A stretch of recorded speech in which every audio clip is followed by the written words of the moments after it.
ouverte le mardi 31 octobre 2023, la deuxième session ordinaire de l'année 2023 de l'Assemblée nationale a été clôturée le mardi 30 janvier 2024. Au cours d'un dîner de presse vendredi dernier, Vitaly Boton, chef de la cellule de communication et porte-parole du président de l'Assemblée nationale, est revenu sur le bilan de cette session en matière législative. Au total, 11 lois ont été votées au cours de cette session, selon le point fait à la presse par Vitaly Boton. Au nombre des lois de finances, nous en avons eu deux. La loi numéro 2023-01 portant loi de finances pour la gestion 2024. Ensuite, la loi 2023-02 portant règlement définitif du budget de l'État pour la gestion 2021. Trois lois ordinaires ont été votées par l'Assemblée nationale au cours de la période de référence. Il s'agit de la loi 2024-01 portant loi uniforme relative à la lutte contre le blanchiment de capitaux, le financement du terrorisme et la prolifération des armes légères de destruction massive. La loi numéro 2024-03 portant modification de la loi 2024-23 du 25 mars 2005 portant régime juridique et fiscal harmonisé applicable au projet du gazoduc de l'Afrique de l'Ouest en République du Bénin. En matière de contrôle de l'action du gouvernement, au cours de la deuxième session de l'année 2023, l'Assemblée nationale a examiné 19 questions orales avec débat. Ces questions sont relatives à la fermeture de la sucrerie de Compte-Plan du Bénin, question posée par le député Jima Kolaole Okpon, à la construction d'un palais impérial à Neki, à la nomination de M. Pascal Nouyamolenda au poste de directeur général de l'Agence nationale d'identification des personnes ANIP, à la lutte contre la cybercriminalité au Bénin, question posée par le député Réginal Koumagbe Afide, à l'instauration de l'homosexualité dans le système éducatif béninois. Question posée par le député Nourenou Achade et 4 autres de ses collègues. Globalement, le partenariat entre le Parlement et les organes de presse sélectionnés s'est déroulé de manière satisfaisante au cours de l'année 2023. Répondant donc aux attentes du président de l'Assemblée nationale et de l'ensemble de ses collègues. Lors du dernier dîner de presse en date, certains confrères ont exprimé le souhait que l'Assemblée nationale prenne en compte leurs organes dans le cadre des contrats de partenariat avec la presse. Je suis heureux de vous annoncer que le président de l'Assemblée nationale a favorablement accédé à cette demande en autorisant une augmentation de la cagnotte, permettant ainsi l'inclusion d'un plus grand nombre d'organes de presse. La liste sera élargie de manière équitable, mais en fonction des mérites. Sans son intervention, nous savons que nous n'aurons pas beaucoup de choses à Porte-Novo. Et remercie aussi le chef de l'État pour tout ce qu'il est en train de faire pour Porte-Novo. Et tout ce qui lui reste encore à faire. Nous avons les mains tendues pour le recevoir. Et du matin jusqu'au soir, nous sommes toujours de leur côté. Et que le Dieu Tout-Puissant et les membres de nos ancêtres leur accordent beaucoup de santé, longévité, la paix du cœur et plus d'expérience. Parce que gérer une nation n'est pas facile. Ça a beaucoup fait plaisir au président de l'Assemblée nationale jusqu'à l'histoire du royaume. C'était un plaisir pour lui. L'actualité politique béninoise est marquée par la dernière décision DCC 001 du 4 janvier 2024 de la Cour constitutionnelle, Social Watch Bénin qui assure la... Et après, nous avons recouru à l'expertise des sachantes et des sachants au plan national, sous-régional et international pour croiser les éléments d'information avec les nôtres. Et ensuite, nous avons mis en place un comité de rédaction d'un message que nous venons de présenter à Monsieur le Président de l'Assemblée et que nous avions transmis déjà par lettre à son Excellence, Monsieur le Président de l'Assemblée nationale. Comme je le disais, Social Watch Bénin assure le lead d'un réseau d'organisation de la société civile qui assure le suivi parlementaire. Donc, il y a déjà ce cadre de dialogue politique avec le Parlement béninois et nous avons déjà à notre actif des expériences éprouvées, des résultats qui ont percé le Bénin, la sous-région et le monde entier en matière d'ouverture parlementaire. Et c'est dans ce cadre que nous avons demandé et obtenu cette audience pour non seulement présenter nos propositions alternatives, parce qu'il ne faut pas critiquer pour critiquer, il faut venir à la table de dialogue avec des propositions efficaces, exploitables et pertinentes. Une innovation de cette année, c'est que le premier prix du marathon qui était à 1 million de francs CFA passe à 2 millions de francs CFA. Vous savez, c'est un engagement qui a été pris dans cette salle lors de la première édition qui se transforme en réalité. On est fiers de vous annoncer que cette année, pour cette édition, nous avons dépassé le nombre de 20 nationalités. C'était un target, on était à 17 nationalités, à 18, on disait une vingtaine. À l'instant où je parle, on a déjà enregistré pour l'ensemble des compétitions au moins 21 nationalités dénombrées pour plus de 1200 personnes inscrites déjà.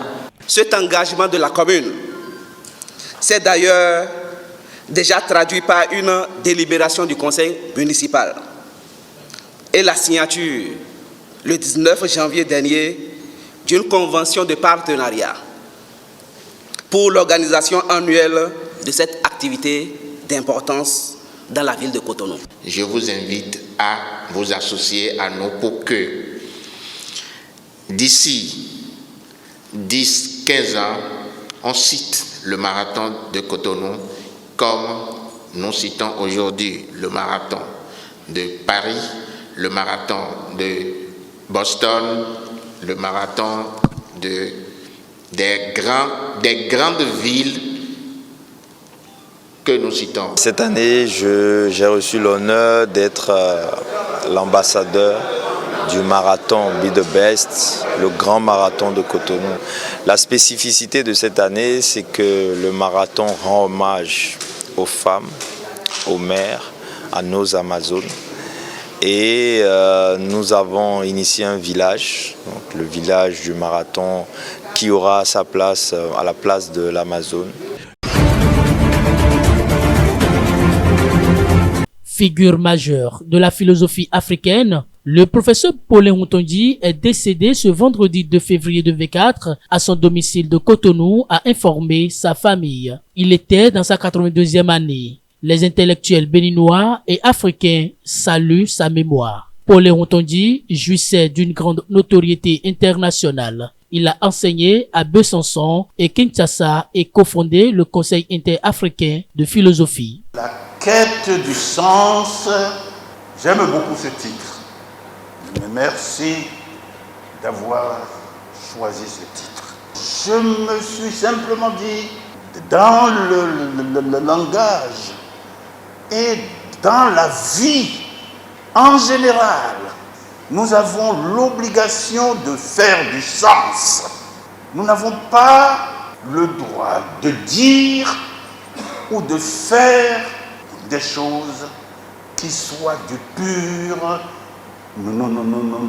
non-sens. Engagé et fermement sur ses opinions, il s'est illustré à la conférence nationale de février 1990 en prenant la parole un soir pour dire ceci au président massiste Mathieu Kérékou. Pour qu'il y ait démocratie, pour qu'il y ait un état de droit, il ne suffit pas que des droits ou des libertés soient prévues dans les textes. Il faut encore que les bénéficiaires de ces droits est le courage de les exercer effectivement, de les prendre, sans attendre qu'on veuille bien les leur octroyer. Je pense qu'il appartient au peuple souverain de décider si oui ou non c'est la liquidation effective de l'ancienne politique à travers les hommes, les structures et l'idéologie qui la portent, si oui ou non c'est cette liquidation complète que le peuple demande ou pas. Mathieu Kérékou n'accepte pas la leçon et fait cette réponse aux philosophes. Les problèmes d'État, les problèmes de l'unité nationale, les problèmes de la paix sociale, de la cohésion nationale, ce ne sont pas des problèmes des philosophes. Nous demandons donc au professeur Undonji d'être patient et de ne pas dire nous voulons la démocratie, mais de ne pas dire pourquoi on nous fait perdre le temps. Il vaut mieux perdre le temps et trouver une solution juste à ces problèmes que de vouloir gagner le temps et perdre sa vie ou faire perdre la vie aux autres. Le philosophe sera quand même fait ministre 2 fois après la conférence nationale. Jusqu'à sa mort, il a gardé sa liberté de pensée et de parole. Les Béninois sont fiers de cette voix influente et respectée et attendent que la République lui rende un hommage mérité.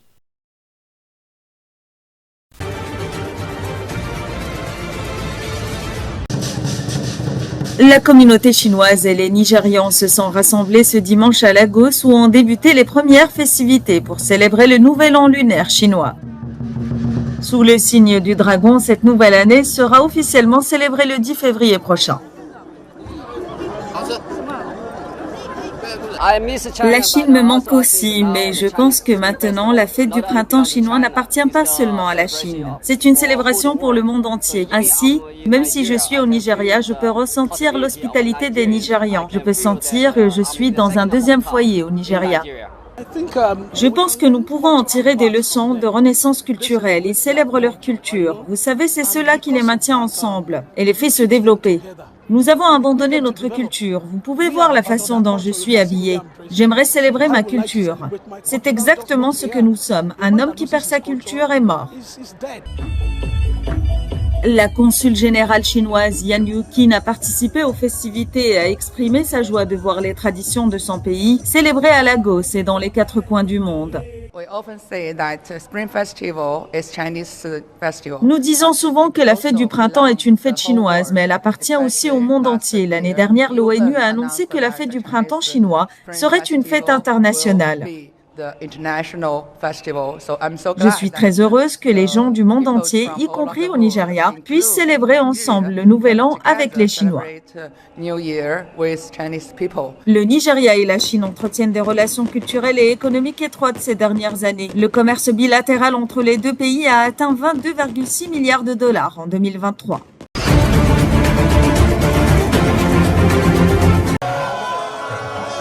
Scène de liesse en Côte d'Ivoire après la qualification des éléphants pour les demi-finales de la Coupe d'Afrique des Nations de football. Une victoire 2-1 au bout du suspense. Nous sommes très fiers de cette victoire. Nous avons fait le déplacement depuis Abidjan parce que nous croyons vraiment à notre équipe et nous croyons que nous allons remporter cette CAN. Nous n'avons jamais baissé les bras. Malgré le score, nous avons continué à supporter, à soutenir cette équipe. Bravo à toute l'équipe, bravo au coach. Menés 1-0, les éléphants étaient proches de l'élimination. Ils ont réussi à égaliser à la 90e minute avant que la magie ivoirienne ne fasse son effet. Je sais pas, franchement dit, le Mali il a vraiment dominé, mais après on s'est battu. Il a fallu Oumar Diakité pour nous faire sortir de ce gros trou là. Franchement, merci à lui, malgré qu'il a eu un carton rouge. On est très fiers de lui, très fiers de lui. Avec la RDC, on va se battre encore à mort pour aller en finale. Inch'Allah, je suis très contente aujourd'hui. Merci à Dieu, merci pour tout. Que toute la gloire lui revienne. Merci vraiment les éléphants. Reste à savoir si les dieux du football seront une nouvelle fois du côté des Ivoiriens face aux léopards de la RDC en demi-finale.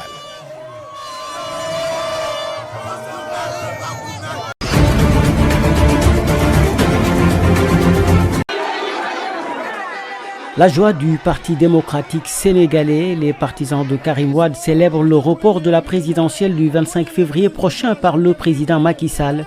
Une décision qui fait suite entre autres au contentieux entre leur candidat et le Conseil constitutionnel accusé de corruption par l'ancien parti au pouvoir. Nous magnifions cette décision qui vient à son heure. Nous magnifions cette décision parce que c'est une décision qui rend la justice. Nous magnifions cette décision de reporter ces élections par le président de la République du Sénégal parce qu'on ne pouvait pas organiser ces élections sans le frère Abdou Karim Meïssa Wade qui est la seule alternative viable, j'allais dire fiable, pour faire émerger ce pays. Du côté des autres formations de l'opposition, le report de l'élection est dur à encaisser. Ici, dans le quartier général du candidat Khalifa Sall, la nouvelle est tombée comme un coup près à la veille du début de la campagne électorale. La colère et le sentiment, le mieux partagé. Vraiment, c'est triste. À quelques heures vraiment de la campagne, personne, en la personne de M. Macky Sall qui sera d'ici 30 ou 45 jours ne serait plus président, qui prend une décision pour le peuple. Donc je pense que ce n'est pas opportun. Ce qu'il vient de faire là, ça peut avoir un précédent dangereux pour le Sénégal. Et je pense qu'il est temps qu'il arrête. Maintenant, il est grand temps que toutes les forces vives de la nation, que la société civile, que tout le monde se regroupe autour de l'essentiel. Parce que si toutefois cette forfaiture passe, je pense que le Sénégal mériterait même pas d'être appelé un état de droit. Un report signé, qui est quand même un coup d'état anticonstitutionnel. Sur ce, nous demandons au peuple sénégalais de se tenir debout, de combattre cette forfaiture, car nous prenons ceci comme du banditisme d'État. Le choc est immense après la décision du président Macky Sall de reporter la présidentielle du 25 février, même si tout le monde s'attendait à cette décision après les rumeurs de ces derniers jours. Ce qui marque le plus les esprits, c'est les raisons invoquées qui font suite à la mise sur pied d'une commission d'enquête visant le Conseil constitutionnel, accusé entre autres de corruption par le candidat Karim Wade après avoir été recalé. Maintenant, la question qui se pose est de savoir qu'adviendra-t-il de la présidence de Macky Sall au-delà du 3 avril? Va-t-il respecter ce que dit la Constitution? Tout le monde attend la décision du président. Je suis Wahani Johnson Sambou, correspondant au Sénégal pour Africa News.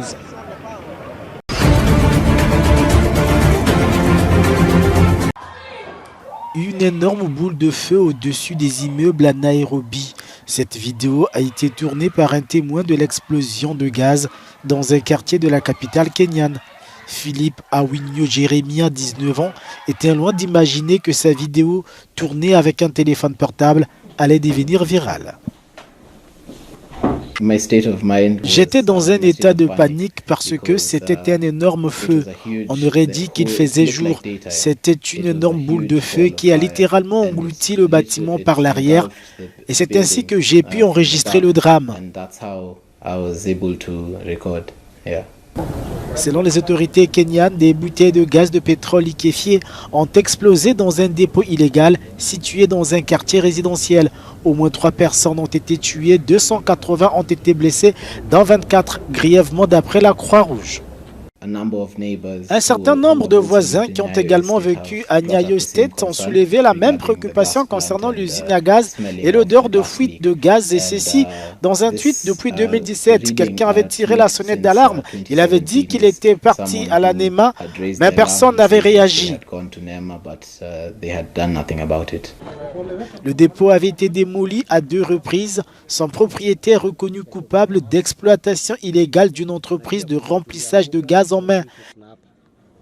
Ces événements constituent une catastrophe à venir. Si ce centre n'avait pas existé, nous ne serions pas aux prises avec les pertes que nous connaissons aujourd'hui. Et nous ne verrions pas tant de blessés remplir des hôpitaux tels que Kenyatta et Mama Lucy.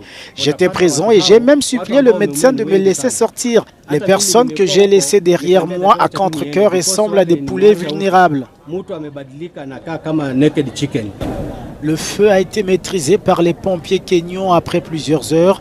Alors que le bilan pourrait s'alourdir, en juin 2018, l'incendie du plus grand marché de la capitale kenyane avait fait au moins 15 morts et 70 blessés.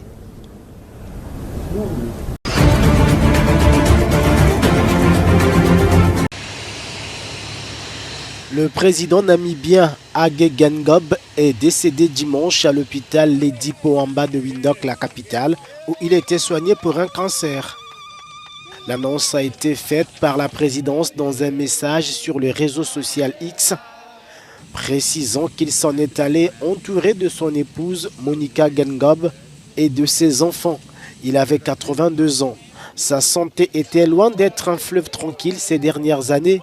En 2013, Agé Gengob avait été opéré du cerveau, alors qu'en 2014, il avait dit avoir survécu au cancer de la prostate avant de subir l'an dernier une opération de la aorte en Afrique du Sud. Au pouvoir depuis 2015, Agé Gengob devait achever son dernier mandat cette année. L'intérim à la tête de l'État namibien est assuré par Angolo Mbumba. Il a appelé la population au calme. Des élections auront lieu en Namibie en novembre.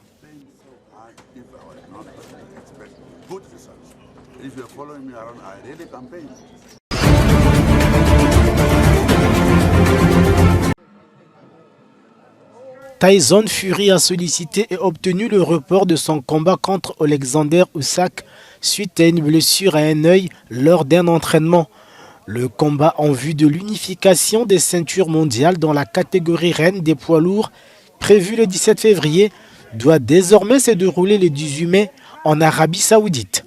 Le vainqueur sera le premier champion incontesté des poids lourds depuis Lennox Lewis en 2000. Tyson Fury détient le titre mondial WBC depuis 2020, alors que l'Ukrainien Alexander Usyk est le propriétaire des couronnes WBA, IBF et WBO depuis 2021. Leur combat avait déjà été reporté après le choc entre Tyson Fury et le Camerounais Francis Ngannou, le Britannique ayant fini mal en point, avec notamment une coupure au front.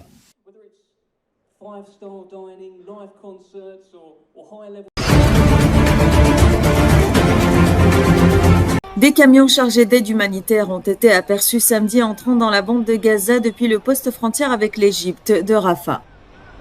Cette aide intervient après que 16 pays ont annoncé la suspension de leur financement à l'Agence des Nations Unies pour les réfugiés de Palestine, l'UNRWA. Cette suspension est due aux allégations israéliennes selon lesquelles des dizaines d'employés des agences des Nations Unies ont participé à l'attaque du Hamas contre le sud d'Israël le 7 octobre. Le chef de la politique étrangère de l'Union européenne, Joseph Borrell, a déclaré que l'arrêt du financement de l'UNRWA serait disproportionné et mettrait en danger la vie de centaines de milliers de personnes. Selon l'Organisation mondiale de la santé, la quasi-totalité de la population de Gaza est en situation d'insécurité alimentaire aiguë. L'OMS estime qu'un demi-million de personnes dans l'enclave palestinienne pourraient être touchées par la famine dans les prochains jours.